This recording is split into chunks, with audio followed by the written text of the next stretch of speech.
Hey everyone, so today we're going to do something a little bit different. I don't know if it's going to be a full-on serious or not, but if you like it, I may make this a serious. Now, today I'm doing something called the weirdest people in history. And what I mean by that, I want to do something what talks about people who made themselves out to be weird figures of like legends and all that stuff. Like, people who set themselves up to be figures what are bigger in life. And today, I'm going to be talking about two people. I'm going to break it down to two. And again, if you guys like this, I may do more of these. But today, we're going to be talking about people who are so interesting. It's crazy. We're going to be talking about Robert Johnson, who was a blues singer. And we're going to be talking about Aleister Crowley, who was a cultist. Now, keep in mind, these are not supposed to be like offending up histories or anything of their life, but they're supposed to be talking about the legends they made themselves. So, let's talk about Robert Johnson first. Robert Johnson is the most interesting blues player in my opinion, and if you want to listen to his music, I will put his music down below. I do really advise you to check out his music, because actually his music is quite good. But basically, this was this blues singer back in the 1920s, I think, or 30s maybe, who apparently, a lot of people say he went to the crossroads one night and sold his soul to the devil. Now, the reason why people think this is because before, he was a terrible guitarist, apparently. Sunhouse, another blues singer, who is also one of my favorites of all time, Sunhouse said basically,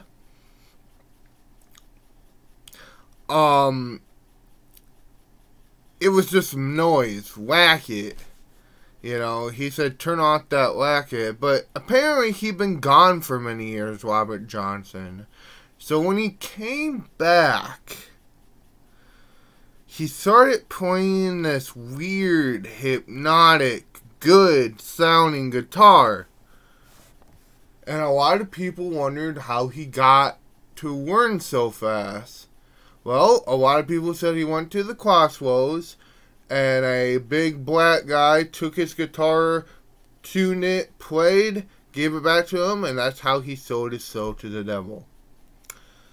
Now, of course, we don't know this to be certain, but it is kind of an interesting story if you think of it. It's a good story, you know, and I think, honestly, is it true? I don't think so, you know, but it is such a good story. I wouldn't be surprised if Robert Johnson used that story to kind of get big. Because let's be honest, who wouldn't? You know, who wouldn't? You know, to get some money. I mean, living in this type of capitalist world, obviously you have to revive. So it makes sense, right? It does make sense. You know, just to say, yeah, I sold myself to play guitar.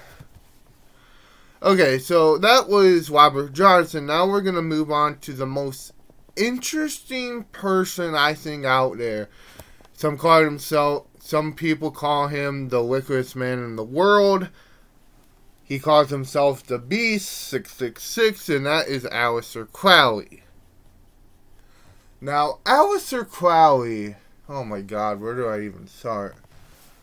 He was born in a really conservative, hardcore Christian upbringing. And when I say hardcore Christian, I'm not talking about, you know, your typical Christianity where you go to church, you know, maybe not that, you know. I mean, they go to church, but what I'm trying to say is, think about like the leftist, like the Baptists of today.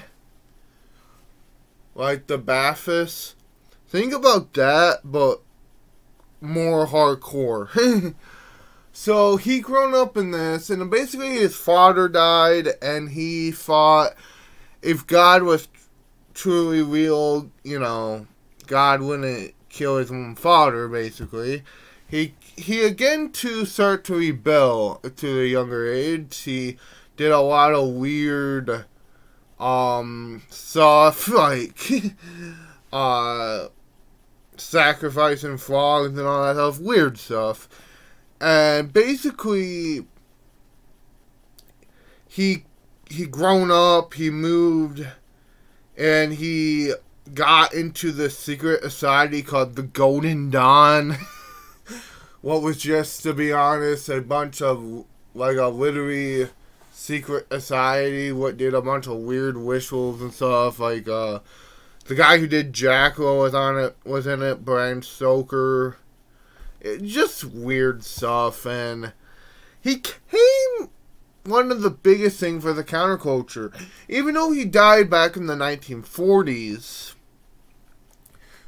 in the 1960s and 70s, a lot of people credit him, like the Beatles and even Led Zeppelin. You know, Led Zeppelin. Actually, I think it was Jimmy Page, or was it Robert Plant? It was one of the two who bought Aleister Crowley's house and lived in it for a little while, and he said it's haunted.